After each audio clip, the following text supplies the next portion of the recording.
Bagong lahat, isa pala sa pinanghinayangan ko na dapat nilagyan ko yung San Antonio noong nakaraang October pa na makakapag-finals. Eh di sana pwede na ako mag-resign. Wala lang, shinare ko lang. Pinataob ng San Antonio ang OKC Flapper Este Thunder sa Game 7. Kinarma di umano si SGA. 7 hours din before yung game, nilabas kasi ni si Mark Davis ang magiging official ng game. Doon din nag-comment yung iba mga fans na sinabing pasok ang San Antonio dahil tinawag si Mark Davis na most fair referee sa NBA ngayon. Pero alam ko nasangkot na siya dati sa mga controversy. Undefeated pa rin ang player na may birthday sa mismong Game 7, si Harrison Barnes. Naka 3 minutes lang siya, at least may pangpaswerte yung San Antonio. Hindi lang slot sa finals ang nakuha ng San Antonio, kundi home court advantage dahil ang Spurs ay 62-20 sa regular season, ang Knicks naman 53-29. Kaya meron agad home court advantage doon ang San Antonio Spurs, kahit pa yung Knicks ang unang nakakuha ng spot dito sa NBA Finals. Ito rin ang pang-8 taon na iba-iba ang magcha-champion or ibang team ang magcha-champion. At masakit ulit makita para kay Dame na either si Wemby, De'Aaron Fox kasama na si Towns, Bronson at iba pang player ang mauuna sa kanya mag-champion. Sinabi niya dati yun nung maglalaban ng Dallas at itong Boston sa NBA Finals. First time din na merong Filipino descent ang mananalo ng championship, either si Clarkson or si Harper.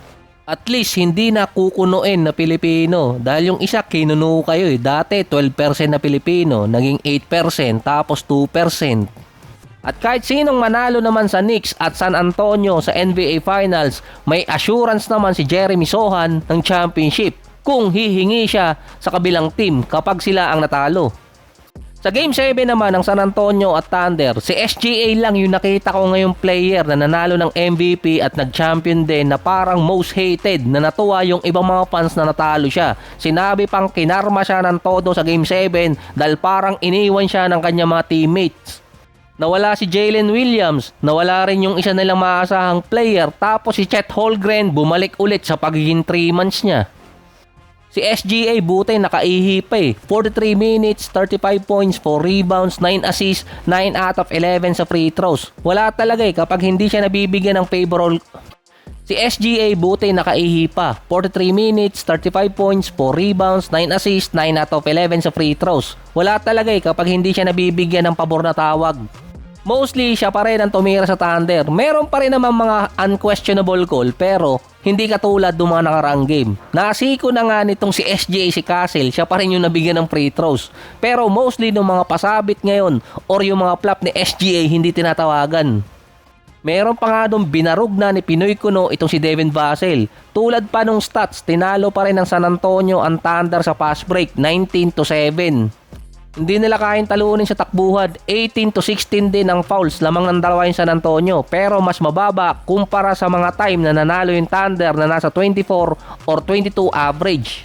Talo din ang Spurs sa bench scoring, 37-27. Si Boy Tawa naka-double-double, 11 points, 10 rebounds. Kaso medyo sa dulo hindi na siya makatawa or kaya makangiting pusa, wala na Parang kinawawa si Chet Holmgren. Ito na siguro yung worst series niya sa kanyang career at worst Game 7. 33 minutes, 4 points, 4 rebounds, 2 steals, 2 blocks, 1 out of 2 sa field.